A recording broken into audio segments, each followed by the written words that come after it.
إلا الله وأن محمدا عبده ورسوله إقام الصلاة وإيتاء الزكاة আল্লাহ রাসূল হাদিসের মধ্যে বলেছেন বুনিয়াল ইসলাম আলা খামসিন ইসলামের ভিত্তি হচ্ছে পাঁচটা জিনিসের উপরে এর মধ্যে এক নম্বর হচ্ছে কালিমা চলে বলুন এক নম্বর কি কালিমা এক নম্বর হচ্ছে কালিমা এক নম্বরে হচ্ছে ঈমান তার কারণ হচ্ছে রাসূল বুঝাইতে চাইলেন যদি তোমার মধ্যে ঈমান না থাকে তাহলে এই পরের কোনো দাম নাই আর যদি তোমার মধ্যে ঈমান থাকে ঈমানের পরে যদি নামাজ পড়ো উপকার আছে যাকাত দাও ফায়দা আছে হজ করো রোজা রাখো যত ইবাদত বندگی করে না কেন তোমার উপকার হবে কিন্তু যদি ঈমান না থাকে তাহলে যতই নামাজ পড়ি না কেন কোনো ফায়দা হবে না যদি বলুন ঠিক কি না এই জন্য ঈমান হচ্ছে সবার আগে এরপরে ঈমানের পরে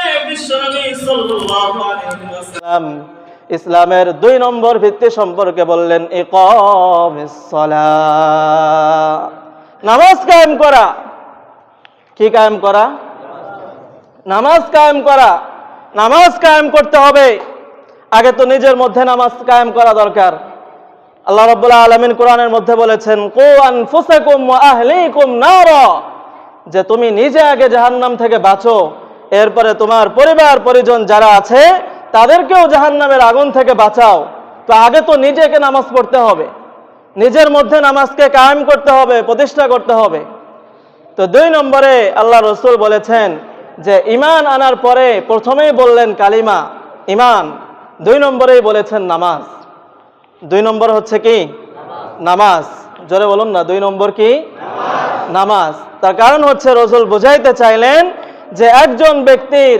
ঈমান আনার পরে তার প্রধান দায়িত্বই হচ্ছে নামাজ আমাদের প্রধান দায়িত্ব কি নামাজ 2 নম্বরে আল্লাহ রাসূল নামাজের কথা বললেন এর মাধ্যমে তিনি বুঝাইতে চাইলেন যে একজন ব্যক্তির ঈমান আনার পরে তার প্রধান দায়িত্বই হচ্ছে নামাজ আদায় করা এই মুহূর্তে মনে করেন যদি কোনো কাফের কালিমা পড়ে মুসলমান হয়ে যায় তাহলে তার প্রধান দায়িত্বই হবে জোহরের নামাজটা আদায় করা জোরে বলুন ঠিক কি না তার প্রধান দায়িত্বই হবে জুমার নামাজ আদায় করা আসরের আগে কেউ যদি ইসলাম কবুল করে তার প্রধান দায়িত্বই হবে আসরের নামাজ আদায় করে নেওয়া মাগরিবের আগে কেউ ইসলাম ধর্ম গ্রহণ করলো তাহলে তার প্রধান দায়িত্বই হবে মাগরিবের নামাজ আদায় করা এমনি ভাবে ইশার আগে যদি কেউ ইসলাম কবুল করে কোনো কাফের তাহলে ঈমান আনার পরে কালিমা পড়ার পরে তার প্রধান দায়িত্বই হচ্ছে ইশারের নামাজটা জামাতের সাথে আদায় করা জোরে বলুন ঠিক কিনা তো ঈমান আনার পরে একজন মুসলমানের দায়িত্বই হচ্ছে নামাজ একজন মুসলমানের দায়িত্বই হচ্ছে কি নামাজ ঈমান আনার পরে একজন মুসলমানের দায়িত্বই হচ্ছে নামাজ আল্লাহ রাসূল সাল্লাল্লাহু আলাইহি ওয়াসাল্লাম হাদিসের মধ্যে বলেছেন শুআবুল ঈমানের মধ্যে হাদিসে এসেছে আল্লাহ রাসূল বললেন as-salatu imaduddin man aqamaha faqad aqama ad-din wa man hadamaha faqad hadama ad-din বিশ্বনবী হাদিসের মধ্যে বলেছেন as-salatu imaduddin নামাজ হচ্ছে দিনের খুঁটি নামাজ হচ্ছে দিনের খুঁটি মান আকামাহা ফাকাদ আকামাদ-দ্বীন সুতরাং যে নামাজকে ঠিক রাখলো সে যেন তার দিনের খুঁটিকে ঠিক রাখলো সবাই বলি সুবহানাল্লাহ যে নামাজকে ঠিক রাখলো সে যেন তার দিনের খুঁটিকে ঠিক রাখলো ওয়া মান হাদামাহা ফাকাদ হাদামাদ-দ্বীন আর যে এই নামাজকে নষ্ট করে ফেললো ফাকাদ হাদামাদ-দ্বীন সে যেন তার দিনকেই নষ্ট করে ফেললো জোরে বলুন নাউজুবিল্লাহ তো নামাজ হচ্ছে একজন মুসলমানের ঈমান আনার পরে তার প্রধান দায়িত্বই হচ্ছে নামাজ প্রধান দায়িত্বই হচ্ছে কি নামাজ নামাজ এমন একটা ইবাদত যে ইবাদতের মধ্যে যে নামাজের মধ্যে কোনো শ্রেণী বৈষম্য নেই কোনো কি নাই শ্রেণী বৈষম্য নেই কোনো ভেদাভেদ নেই ধনী দাঁড়াবে যেই কাতারে গরিব দাঁড়াবে সেই কাতারে সাদা দাঁড়াবে যেই কাতারে কালো মানুষও দাঁড়াবে সেই কাতারে কোনো ভেদাভেদ আছে কেউ কে কথা বলতে পারবে যে আমি অমুক অমুক তমুক তো আমাকে প্রথম কাতারে জায়গা দিতে হবে না হলে হবে না এমনিভাবে নিম্নমানের একজন যদি এসে প্রথম কাতারে দাঁড়ায়, তাহলে কি আমরা তাকে পিছনে দিতে পারবো? পারবো না। তার কারণ হচ্ছে নামাজ হচ্ছে এমন একটা ইবাদত যে ইবাদতের মধ্যে কোনো শ্রেণী বৈষম্য নেই, বরং সবাই ধনী গরিব আলেম এমনিভাবে জাহেল মানে সব শ্রেণীর মানুষ সবাই এক কাতারে দাঁড়িয়ে কাঁধে কাঁধ মিলিয়ে একমাত্র আল্লাহ রাব্বুল আলামিনের জন্য সিজদায় পড়ে যাবে। জোরে বলুন সুবহানাল্লাহ। নামাজ এমন একটা ইবাদত যে ইবাদতের মধ্যে কোনো প্রকার শ্রেণী বৈষম্য নেই। এই জন্য আল্লামা ইকবাল রাহিমাহুল্লাহ তিনি তার কবিতার মধ্যে অত্যন্ত সুন্দরভাবে একটা কবিতা বলেছেন, এক হি সপ মে খড়ে হো গয়ে মাহমুদ ও আয়াস, এক হি সপ মে খড়ে হো গয়ে মাহমুদ ও আয়াস, न कोई बंदा रहा न कोई बंदा नवाज। আল্লামা ইকবাল রাহিমাহুল্লাহ তিনি তার কবিতার মধ্যে বলেছেন, একজন হচ্ছে বাদশাহ মাহমুদ আর একজন হচ্ছে তার গোলাম হচ্ছে আয়াস। একজন হলো বাদশাহ আর একজন হচ্ছে বাদশার গোলাম। একজনকে বাদশাহ আর একজন হলো ওই বাদশার গোলাম। একজন বাদশাহ মাহমুদ এবং তার গোলাম আয়াস, পরিচয় হিসেবে একজন হচ্ছে বাদশাহ আর একজন হচ্ছে গোলাম। কিন্তু যখন এই দুইজন আল্লাহ রাব্বুল আলামিনকে সিজদা দেওয়ার জন্য এক কাতারে দাঁড়িয়ে গেল, যখন নামাজের কাতারের মধ্যে দাঁড়িয়ে গেল, তখন আর বাদশাহ মাহমুদ আর বাদশাহ থাকলো না, গোলাম আয়াস আর গোলাম থাকলো না, বরং বাদশাহ এবং গোলাম দুইজনেই একজনের গোলামে পরিণত হলো। জোরে বলুন তিনি কে? দুইজনে এখন একজনের গোলাম। আগে ছিল একজন বাদশাহ আর একজন কি গোলাম, কিন্তু এখন নামাজের কাতারে দাঁড়ানোর কারণে দুইজনেই একজনের গোলামে পরিণত হলো। জোরে বলুন তিনি কে? আরো জোরে বলুন না, তিনি কে? আল্লাহ তাআলা। তো এই নামাজের মধ্যে কোনো শ্রেণী বৈষম্য নেই। নামাজ হচ্ছে এমন একটা ইবাদত যে নামাজের মাধ্যমে আল্লাহ রাব্বুল আলামিনের নিকটবর্তী হওয়া যায়। আল্লাহ রাব্বুল আলামিনের কি হওয়া যায়? নিকটবর্তী হওয়া যায়। যদি আমরা আল্লাহ তাআলার নিকটবর্তী হতে চাই, প্রিয় বান্দা হতে চাই, তাহলে নামাজ আদায় করা ছাড়া কোনো উপায় নাই। এই নামাজের মাধ্যমে আল্লাহ রাব্বুল আলামিনের নৈকট্য হাসিল করা যায়। আল্লাহ রাব্বুল আলামিন কোরআনের মধ্যে বলে দিয়েছেন, ওয়াসজুদ ওয়াকতারিব, ও আমার বান্দা তুমি যদি আমার নিকটবর্তী হতে চাও, ওয়াসজুদ তাহলে আমাকে সিজদা দাও, ওয়াকতারিব আর আমাকে সিজদা দেওয়ার মাধ্যমে তুমি আমি আল্লাহ রাব্বুল আলামিনের নিকটবর্তী হয়ে যাও। সবাই বলি সুবহানাল্লাহ।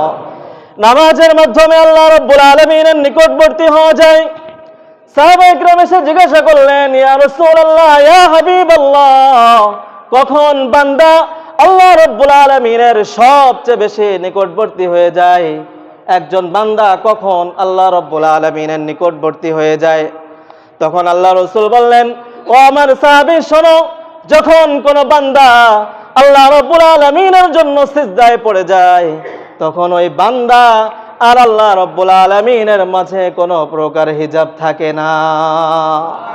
একজন বান্দা যখন আল্লাহ রাব্বুল আলামিনের মাঝে আল্লাহ রাব্বুল আলামিনের জন্য সিজদায় পড়ে যায়, তখন ওই বান্দা আর আল্লাহ রাব্বুল আলামিনের মাঝে কোনো পর্দা থাকে না, বরং ওই বান্দা আল্লাহ রাব্বুল আলামিনের একেবারেই নিকটবর্তী হয়ে যায়। সবাই বলে সুবহানাল্লাহ। মুসলিম শরীফের riwayat, মুসলিম শরীফের মধ্যেও এসেছে, আল্লাহ রাসূল বলেছেন, আকরাবু মা ইয়াকুনুল আবদু মিন রাব্বিহি ওয়া হুয়া সাজিদ। আকরাব মানে হচ্ছে অধিক নিকটবর্তী হয়ে যায়, ইসমে তাফজিল সিগা। আকরাবু মা ইয়াকুনুল আবদু মিন রাব্বিহি ওয়া হুয়া সাজিদ, যে একজন বান্দা তার রবের সবচেয়ে অধিক নিকটবর্তী হয়ে যায় যখন ওয়া হুয়া সাজিদ, যখন ওই বান্দা আল্লাহ রাব্বুল আলামিনের জন্য সিজদায় পড়ে যায়। সবাই বলে সুবহানাল্লাহ। তো আল্লাহ রাব্বুল আলামিনের নিকটবর্তী যদি আমরা হতে চাই, তাহলে আল্লাহ রাব্বুল আলামিনের জন্য সিজদা আমাদের করার দরকার আছে নাকি নাই?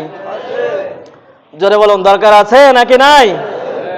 দরকার আছে। নামাজ আমাদের পড়তে হবে, নামাজ আমাদের কায়েম করতে হবে। নিজে আগে নামাজ পড়তে হবে, শিখতে হবে, এরপরে পড়তে হবে। যদি নামাজ আমরা না পড়ি তাহলে কিয়ামতের ময়দানে আমাদের লাঞ্ছিত অপমানিত হওয়া ছাড়া আর কোনো উপায় নাই। কিয়ামতের ময়দানে সবচেয়ে বেশি লাঞ্ছিত অপমানিত হবে তারা যারা দুনিয়াতে নামাজ পড়তো না। জোরে বলুন নাউজুবিল্লাহ। হাদিস শরীফের মধ্যে এসেছে, আল্লাহ রাসূল বলেছেন, আউয়ালু মা ইউহাসাবু বিহিল আবদু ইয়াউমাল কিয়ামাতি আস-সালাহ। কিয়ামতের ময়দানে সর্বপ্রথম যে বিষয়টার হিসাব হবে সেই বিষয়টাই হচ্ছে নামাজ। কিয়ামতের ময়দানে সর্বপ্রথম নামাজের হিসাব আল্লাহ তাআলা নেবেন। দুনিয়াতে নামাজ পড়েছিলে কিনা হিসাব দাও। তো যারা দুনিয়াতে নামাজ পড়তো তাদের কপাল খুলে যাবে, তাদের জন্য জান্নাতুল ফিরদাউস। আর যারা নামাজ পড়তো না তাদের সেই দিন আল্লাহর সামনে লাঞ্ছিত অপমানিত হওয়া ছাড়া আর কোনো উপায় থাকবে না। আল্লাহ রাসূল বলেছেন, আউয়ালু মা ইউহাসাবু বিহিল আবদু ইয়াউমাল কিয়ামাতি আস-সালাহ। কিয়ামতের ময়দানে সর্বপ্রথম নামাজের হিসাব নেওয়া হবে। ফাইন সালাহাত সালাহা সাইরু আমালি। যদি আপনার নামাজ ঠিক হয়ে যায়, আল্লাহ রাসূল তার ব্যাপারে গ্যারান্টি দিয়ে দিলেন, যদি কোনো ব্যক্তির নামাজ ঠিক হয়ে যায় তাহলে তার সমস্ত আমল ঠিক হয়ে যাবে। জোরে বলুন সুবহানাল্লাহ। নামাজ যদি ঠিক হয়ে যায় তাহলে সমস্ত আমলই ঠিক। ওয়াইন ফাসাদাত ফাসাদাত সাইরু আমালি। আর যদি নামাজ ঠিক না হয়, নামাজ যদি নষ্ট হয়ে যায়, আল্লাহ রাসূল তার ব্যাপারে বললেন, যার নামাজ নষ্ট তার অন্য যত আমল থাকুক না কেন তার সমস্ত আমলই বরবাদ হয়ে যাবে। জোরে বলুন নাউজুবিল্লাহ। তো নামাজ হচ্ছে মূল। ঈমানের পরে একজন মুসলমানের প্রধান দায়িত্বই হচ্ছে নামাজ। প্রধান দায়িত্বই হচ্ছে কি? নামাজ। কিয়ামতের ময়দানে যারা বেনামাজি, যারা নামাজ পড়তো না, তারাই সবচেয়ে বেশি লাঞ্ছিত অপমানিত হবে। আল্লাহ রাব্বুল আলামিন সূরাতুল কলামের 42 নম্বর আয়াতের মধ্যে বলেছেন, ইয়াউমা ইউকশাফু আন সাকিন ওয়া ইউদআউনা ইলাস সুজুদি ফালা ইস্তাতিউন। কঠিন ওই রোজ হাসরের ময়দানে, কিয়ামতের ময়দানে আল্লাহ রাব্বুল আলামিন যখন নামাজের হিসাব নেবেন, আল্লাহ রাব্বুল আলামিন কিয়ামতের ময়দানে তার সমস্ত বান্দাদেরকে লক্ষ্য করে বলবেন, আমাকে সিজদা দাও। আমাকে কি দাও? সবাই বলুন না, আমাকে কি দাও? সিজদা দাও। তো আল্লাহ রাব্বুল আলামিন সবাইকে বলবেন যে আমাকে সিজদা দাও। আল্লাহকে সিজদা দেওয়ার জন্য অর্ডার করবেন। তো ওই দিন যারা দুনিয়াতে ঠিকমতো নামাজ পড়তো, মুয়াজ্জিন সাহেবের আজান শুনেই মসজিদে চলে যেত, নামাজ পড়তো 5 ওয়াক্ত, তারা ওই দিন সবাই আল্লাহ রাব্বুল আলামিনকে সিজদা দিবে। সবাই বলে সুবহানাল্লাহ।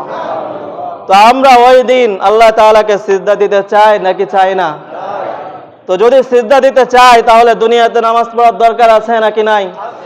জোরে বলুন, দরকার আছে নাকি নাই? পড়তে হবে, নামাজ পড়তে হবে। কিন্তু জুমার দিন এখনো মসজিদ ভরে না লোকজনে। আমাদের এখনো আমাদের অনেক ভাই তারা জুমার দিন এত গুরুত্বপূর্ণ দিন, কিন্তু আমরা বিভিন্ন কাজের মধ্যে লিপ্ত আছি। আমরা দোকান নিয়ে, আমরা আমাদের কাজকর্ম নিয়ে লিপ্ত আছি। কিন্তু আল্লাহ রাব্বুল আলামিন কোরআনের মধ্যে বলেছেন, ইয়া আইয়ুহাল্লাযীনা আমানু ইযা নুদিয়া লিস-সালাতি মিন ইয়াউমিল জুমআ ফাসাউ ইলা যিকরিল্লাহ ওয়া যারুল বাই'।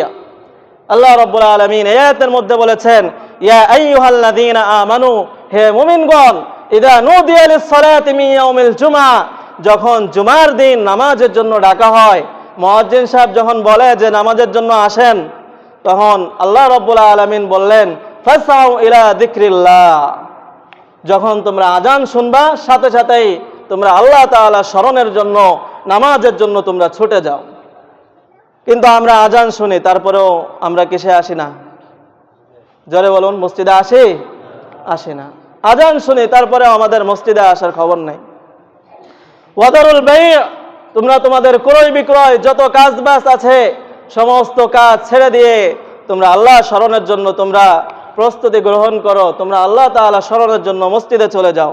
কিন্তু আজান হয়ে যায়, নামাজের সময় শেষ হয়ে যায়, তারপরেও আমাদের মসজিদে আসার খবর নাই। তো এরকম অবস্থা যদি আমাদের হয় তাহলে কি ওই কিয়ামতের ময়দানে আল্লাহকে সিজদা দেওয়া যাবে? জোরে বলুন, যাবে? যাবে না। আল্লাহ রাব্বুল আলামিন যখন সিজদা দেওয়ার জন্য অর্ডার করবেন, তখন দুনিয়াতে যারা ঠিক মতো আল্লাহকে সিজদার জন্য পড়ে যেত, 5 ওয়াক্ত নামাজ যারা পড়তো, ওই দিন সবাই তারা আল্লাহ রাব্বুল আলামিনকে সিজদা দিবে। কিন্তু যারা দুনিয়ার মধ্যে নামাজ পড়তো না, নামাজ যারা পড়তো না, অলসতা করত, নামাজ থেকে যারা দূরে সরে থাকতো, ওই দিন শত চেষ্টা করেও তারা আল্লাহ রাব্বুল আলামিনকে সিজদা দিতে পারবে না। সবাই বলে নাউজুবিল্লাহ। শত চেষ্টা করেও সিজদা দিতে পারবে না। তাদের পিঠটাকে আল্লাহ রাব্বুল আলামিন কাঠের মতো শক্ত করে দিবেন, শত চেষ্টা করেও আল্লাহ রাব্বুল আলামিনকে সিজদা দিতে পারবে না। আল্লাহ রাব্বুল আলামিন সূরাতুল কলামের মধ্যে এরপরের আয়াতের মধ্যে আল্লাহ রাব্বুল আলামিন বলেছেন তাদের অবস্থা কেমন হবে। খাশিআতান আবসারুহুম তারহাকুহুম দিল্লাহ ওয়া ক্বাদ কানু ইউদআউনা ইলাস সুজুদি ওয়া হুম সালিমুন।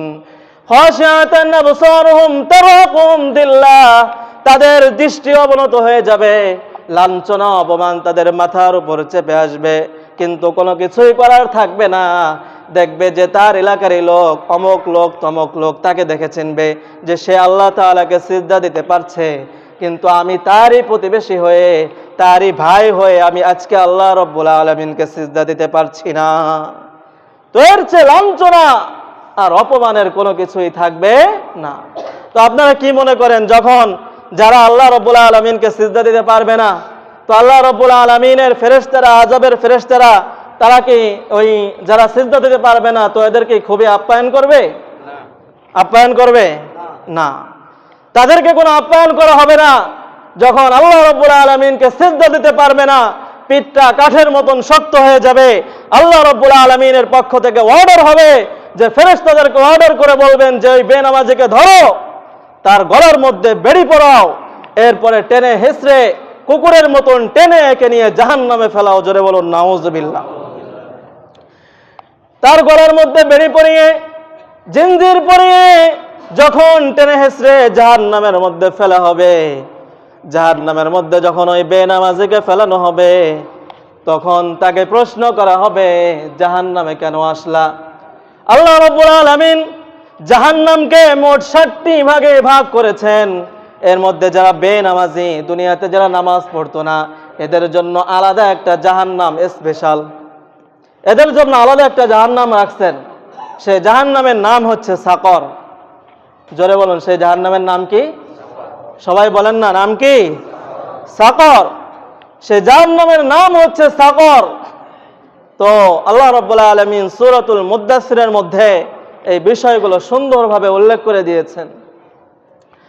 যখন তাদেরকে জাহান্নামের মধ্যে ফেলা হবে, তখন তাদেরকে প্রশ্ন করা হবে, ইয়াতাসাআলুনা আনিল মুজরিমিন মা সালাকাকুম ফি সাকর ক্বালু লাম নাকু মিনাল মুসাল্লিন ওয়া লাম নাকু নুতঈমুল মিসকিন।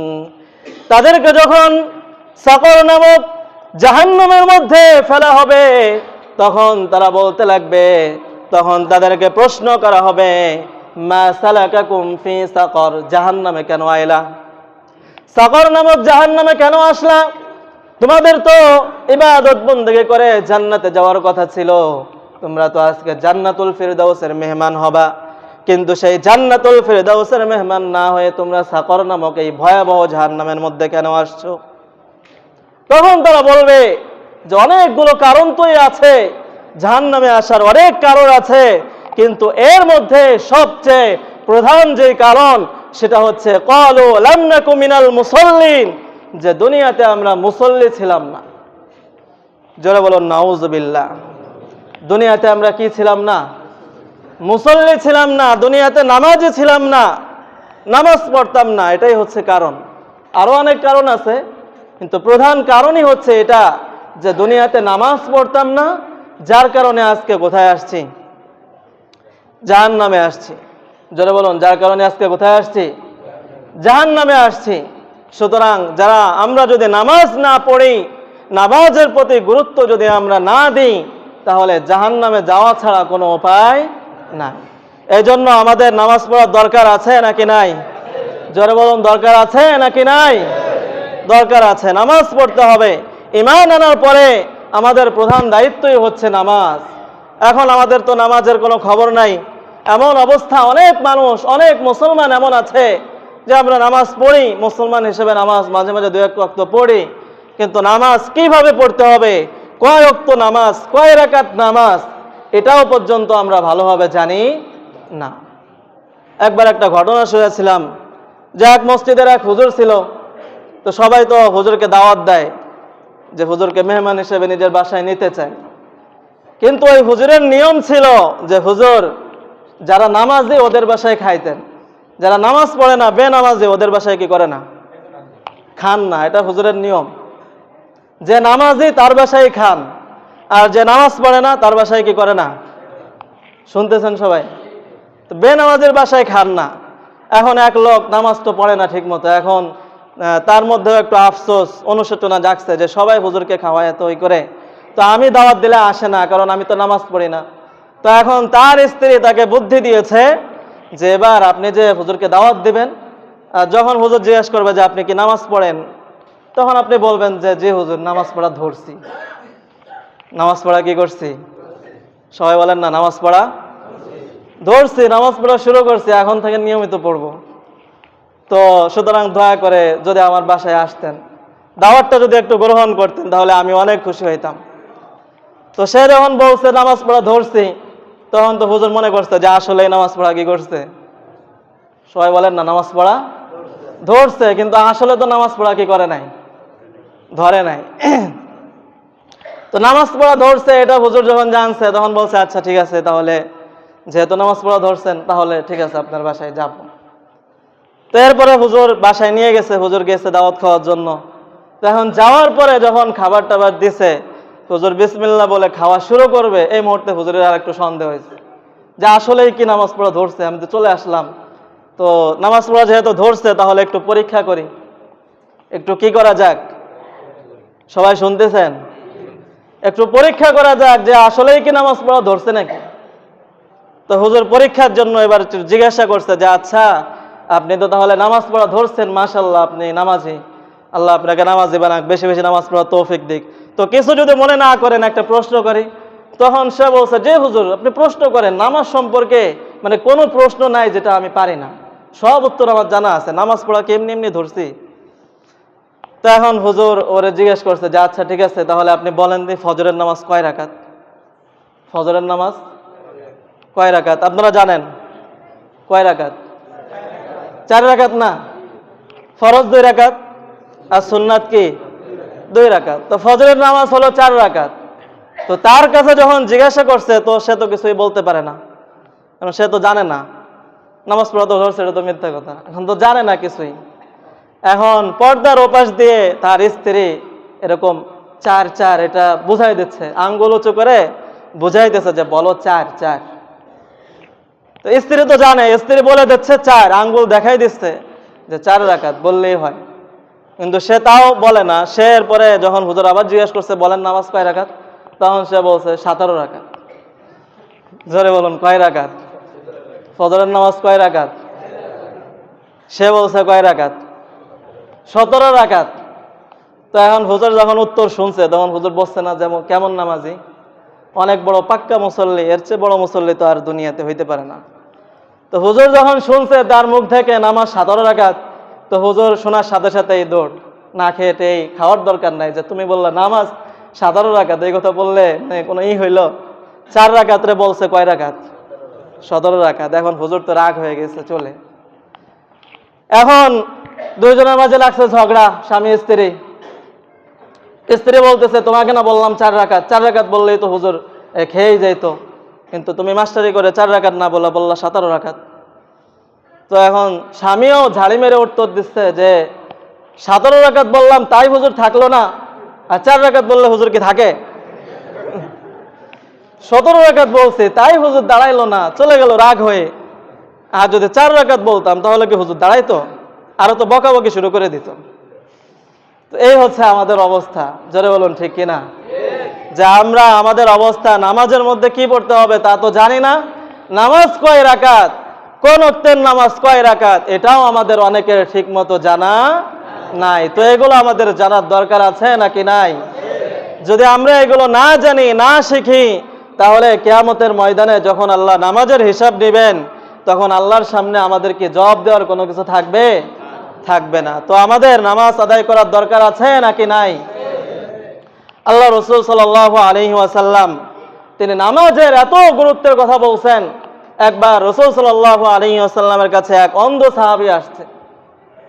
অন্ধ সাহাবী এসে, আবু হুরায়রা এই হাদিসটা বর্ণনা করেছেন, এক অন্ধ সাহাবী এসে রসুলের কাছে বলতেছে, ইয়া রাসূলুল্লাহ, ইয়া হাবিবাল্লাহ, যে আপনি তো নামাজের এত গুরুত্বের কথা বললেন, নামাজ পড়তে হবে, নামাজ পড়া ছাড়া কোনো উপায় নাই, ইমানের পরেই হচ্ছে নামাজ, কিন্তু আমি তো অন্ধ মানুষ, আমি তো অনেক সময় সাথী সঙ্গী পাই না, তো আমি মসজিদে কিভাবে আসব, আমি কিভাবে নামাজ পড়ব? তো আমি যেহেতু অন্ধ, তো আমাকে একটু রুখসত দেওয়া যায় কিনা, আমাকে একটু ছাড় দেওয়া যায় কিনা? তখন আল্লাহ রাসূল বললেন যে হ্যাঁ, তোমাকে রুখসত দেওয়া হলো, ছাড় দেওয়া হলো, কিন্তু ওই অন্ধ যখন হেঁটে চলে যাচ্ছিলেন, আল্লাহ রাসূল সাল্লাল্লাহু আলাইহি ওয়াসাল্লাম ওই অন্ধকে আবার ডাক দিলেন, ডাক দিয়ে বললেন, ও অন্ধ, মসজিদের আজান কি তুমি শুনতে চাও, শুনতে পাও? তখন ওই অন্ধ বলতে লাগলো, ইয়া রাসূলুল্লাহ, ইয়া হাবিবাল্লাহ, মসজিদের আজান আমি শুনতে পারি। তখন আল্লাহ রাসূল বললেন, আজানের জবাব দিবা আর মসজিদে এসে জামাতের সাথে নামাজ আদায় করবা। সবাই বলি সুবহানাল্লাহ। একজন অন্ধকে পর্যন্ত রুখসত দেওয়া হয় নাই। চিন্তা করেন, অন্ধ, সে তো সাথী সঙ্গী পায় না, রাস্তা দেখতে পায় না, তার ক্ষেত্রে পর্যন্ত রাসূল বলেছেন যে আজানের জবাব দিতে হবে আর মসজিদে এসে নামাজ আদায় করতে হবে। সুতরাং আজান হয়ে যাওয়ার পরে যদি আপনি ঘরে বসেও নামাজ পড়েন, আমরা যদি ঘরে বসেও নামাজ পড়ি, তারপরেও সেই নামাজের হক আদায় হবে না। আল্লাহ রাসূল সাল্লাল্লাহু আলাইহি ওয়াসাল্লাম, যিনি রাহমাতুল লিল আলামিন, তারপরে অনেক কঠোর ভাষায় তিনি বলেছেন যে মসজিদে আজান হয়ে যাওয়ার পরেও যারা ঘরে বসে থাকে, ঘরের মধ্যে ঘুমাই থাকে, আমার ইচ্ছা হয় ওই ঘরটাকে আমি আগুন দিয়ে জ্বালিয়ে দিয়ে, জোরে বলুন নাউজুবিল্লাহ। মসজিদে আজান শোনার পরেও যারা আজান শুনে মসজিদে না আসে, যারা ঘরের মধ্যে ঘুমাই থাকে, বসে থাকে, শুয়ে থাকে, আল্লাহ রাসূল বলেছেন যে ওই ঘরটা আগুন দিয়ে জ্বালিয়ে দাও। যদি ওই মহিলা ঘরের মধ্যে যদি মহিলারা না থাকতো, বাচ্চারা না থাকতো, তাহলে আমার ইচ্ছা হয় আমি ওই ঘরটাকে আগুন দিয়ে জ্বালিয়ে দিই, জোরে বলুন নাউজুবিল্লাহ। তো কত কঠোর কথা আল্লাহ রাসূল বলেছেন। তো নামাজ হচ্ছে গুরুত্বপূর্ণ ইবাদত। ইমানের পরে একজন মুসলমানের প্রধান দায়িত্বই হচ্ছে নামাজ। ইমানের পরে একজন মুসলমানের প্রধান দায়িত্বই হচ্ছে কি? নামাজ। নামাজ এতই গুরুত্বপূর্ণ বিষয়, আল্লাহ রাসূল সাল্লাল্লাহু আলাইহি ওয়াসাল্লাম নামাজের প্রতি এত গুরুত্ব দিয়েছেন যে আল্লাহ রাসূল সাল্লাল্লাহু আলাইহি ওয়াসাল্লাম জীবনের শেষ ওয়াক্ত পর্যন্ত নামাজ তিনি জামাতের সাথে আদায় করে গিয়েছেন। সবাই বলে সুবহানাল্লাহ। জীবনের শেষ ওয়াক্ত নামাজও তিনি জামাতে আদায় করলেন। তখন রাসূলের এমন অবস্থা ছিল, দাঁড়াইতে পারেন না, হাঁটতে পারেন না।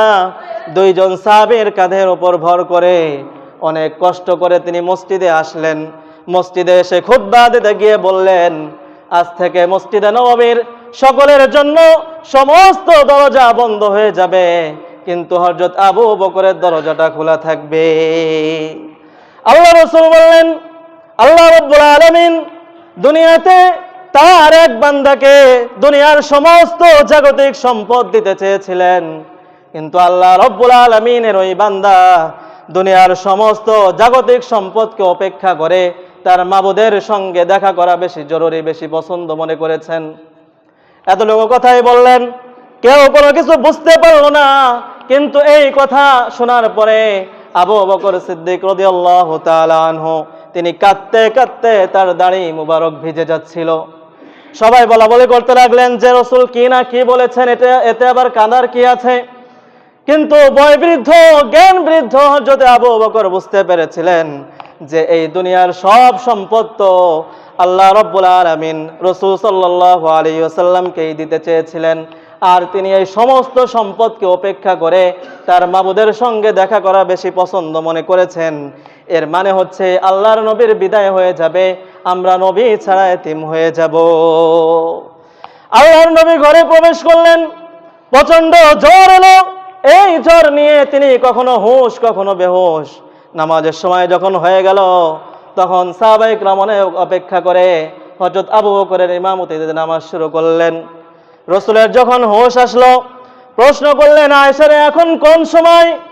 মা আয়েশা সিদ্দিকা রাদিয়াল্লাহু তাআলা আনহা বললেন যে সাহাবায়ে কেরাম অনেক সময় অপেক্ষা করে, এখন আমার বাবার ইমামতিতে সবাই নামাজ পড়া শুরু করেছে, কিন্তু সবাই কাঁদতে কাঁদতে অস্থির হয়ে যাচ্ছে।